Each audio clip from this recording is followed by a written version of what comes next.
Amados irmãos e amados ouvintes da Palavra de Deus, eu saúdo a todos com a paz do Senhor Jesus. Eu gostaria de compartilhar aqui, nesse simples vídeo, um versículo bíblico para a vossa meditação, uma palavra de Deus aqui para nossas vidas. Livro do profeta Isaías, capítulo de número 53, e versículo de número 3 ao verso de número 7. Isaías, capítulo 53, versículo de número 3 ao versículo de número 7, que diz assim: Era desprezado e o mais rejeitado entre os homens, homem de dores, em que sabe o que padecer, e como o de quem os homens escondem o rosto. Era desprezado e dele não fizemos caso. Certamente ele tomou sobre si as nossas enfermidades, e as nossas dores levou sobre si, e nós o reputamos por aflito, ferido de Deus e oprimido. Mas ele foi transpassado pelas nossas transgressões e moído pelas nossas iniquidades. O castigo que nos traz a paz estava sobre ele, e pelas suas pisaduras fomos sarados. Todos nós andávamos desgarrados como ovelhas, cada um se desviava pelo caminho, mas o Senhor fez cair sobre ele a iniquidade de nós todos. Ele foi oprimido e humilhado, mas não abriu a boca. Como cordeiro, foi levado ao matadouro, e como ovelha muda perante seus sóis criadores, ele não abriu a boca. Então, amados irmãos, somente esses versículos aqui para a nossa meditação. Amados irmãos, como nós bem sabemos que o profeta Isaías ele é considerado como profeta messiânico, pois foi ele quem mais profetizou sobre a vinda do Messias desse mundo. Mas perceba, amados irmãos, que esse capítulo aqui de Isaías de número 53, esse capítulo todo, perceba que é mais uma das profecias onde o profeta Isaías ele vai narrar sobre a vinda do Messias. Mas perceba que nesse capítulo 53 do profeta Isaías, ele vai falar um pouco sobre o sofrimento de Cristo, sobre o sofrimento que Jesus ele iria sofrer por conta de nossos pecados. Perceba que o profeta ele vai dizer no versículo 3: verdadeiramente ele levou sobre si as nossas iniquidades, ele levou sobre si as nossas dores, ele levou sobre si aquilo que nós iríamos sofrer.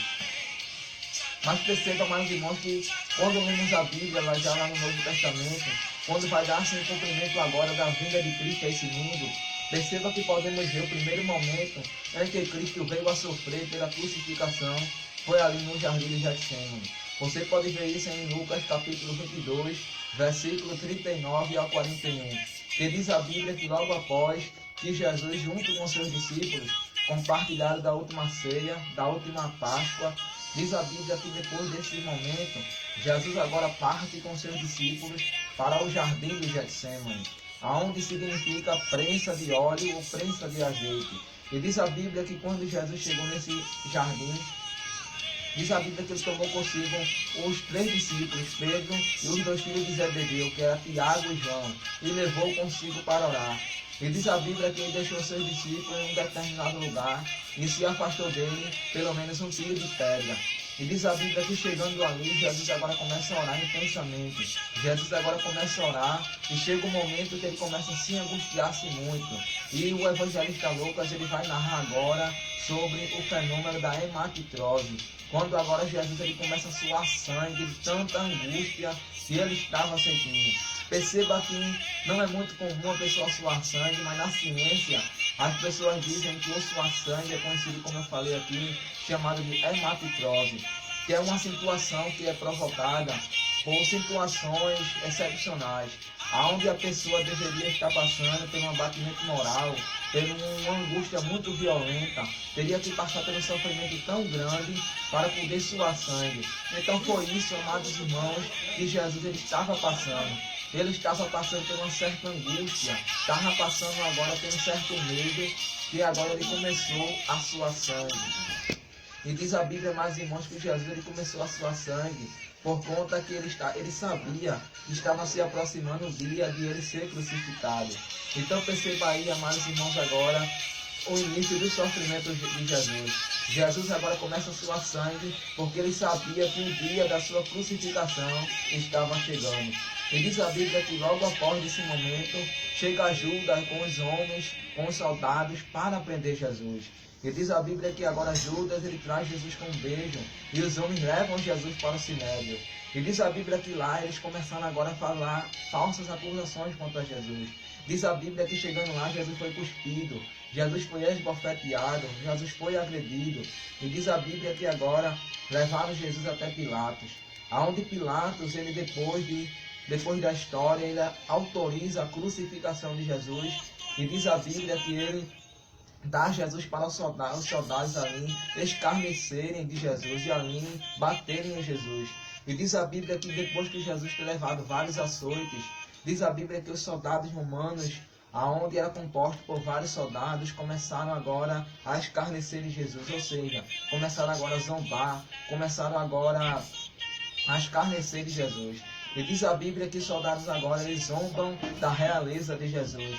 Diz a Bíblia que eles colocaram uma coroa de espinho na sua cabeça, onde, segundo alguns estudiosos, ela tinha 72 espinhos. Colocaram um manto escarlate em Jesus. Colocaram agora uma cana na sua mão direita. E agora começaram uma falsa reverência, se ajoelhar e se prostrar diante de Jesus e a dizer: salve, Rei dos Judeus. Então agora os homens começaram a zombar de Jesus como rei, começaram agora a escarnecer da sua realeza. Então perceba, amados irmãos, aí o grande sofrimento em que Jesus sofreu.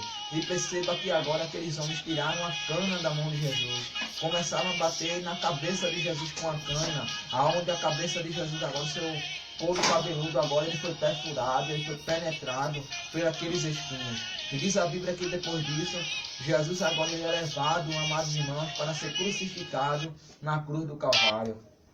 Então perceba, amados irmãos, que a crucificação era um método, era uma coisa tão terrível que os crucificados eles deveriam carregar a sua própria cruz pelo caminho mais longo.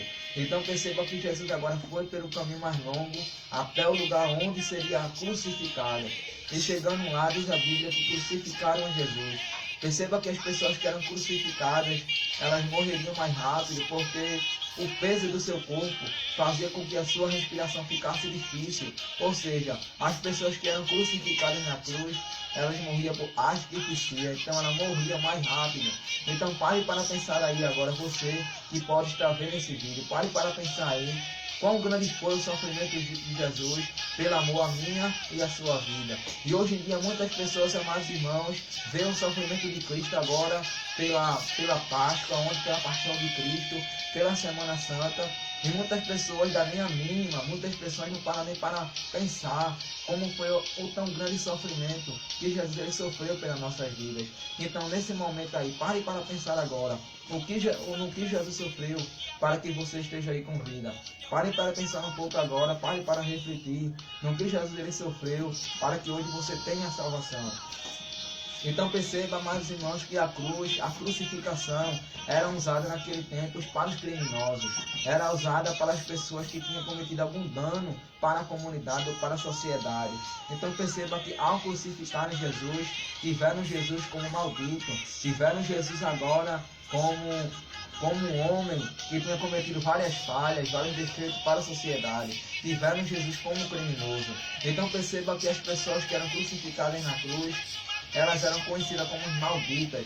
Perceba que o apóstolo Paulo, escrevendo lá em Gálatas capítulo 3, versículo 13, ele disse: Cristo nos resgatou da maldição da lei, fazendo-se maldição por nós, porque está escrito: maldito todo aquele que for morto em um madeiro. Então perceba que em Deuteronômio, o 5º livro do Pentateuco, vai dizer no capítulo 21, versículo 21 e 22, que só morreriam na cruz só quem tinha cometido algum pecado, só quem teria cometido algum dano para a sociedade. E essa pessoa que fez isso, que pecou, ela era digna de morte e deveria morrer em ser crucificada numa cruz. Então perceba, meus irmãos, que só morria na cruz alguém que teria pecado, que teria feito algum tipo de mal para as pessoas. E diz a Bíblia, amados irmãos, que Jesus não tinha pecado, Jesus não tinha nenhum erro, não tinha nenhuma falha. O apóstolo Paulo vai escrever em 2 Coríntios capítulo 5, e versículo, se eu não me engano, 21, se não me falha a memória, vai dizer que em Cristo não havia pecado, mas Deus colocou sobre Cristo a culpa de nossos pecados. Então perceba, amados irmãos, que quando Jesus foi crucificado, Jesus estava ali como um maldito diante da sociedade, ou seja, a morte, ela não teria poder sobre a vida de Jesus. Então perceba aí agora a caminhada de Jesus. Veja aí agora o sofrimento que ele passou para que eu e você estivesse aqui. Então, se ele não tivesse morrido, amados irmãos, eu nem você estaríamos aqui nesse momento. Então pare para refletir hoje. Então pare para pensar no amor de Jesus para com a sua vida. O evangelista João vai dizer lá no capítulo 3 e versículo 16, vai dizer que Deus amou o mundo de uma tal maneira que deu seu único filho, para que todo aquele que nele crê não pereça, mas tenha a vida eterna. Então veja aí o tão grande amor de Deus para com a nossa vida. Então Deus, Jesus, ele nos ama mais do que o nosso próprio pai, nossa própria mãe nos ama. Então Deus, ele tem plano na sua vida. Então Deus, ele enviou seu filho ao mundo, foi por conta do seu tão grande amor para conosco. Então pare para pensar aí agora no livramento que Deus lhe deu. Pare para pensar aí agora quando você anda na rua. Muitas vezes Deus, ele tem dado vários livramentos. Mas isso não é porque nós não merecemos, mas isso é por conta do seu amor para com as nossas vidas. E hoje agora nós temos o livre-arbítrio. Então hoje nós temos o direito de querer Jesus ou não.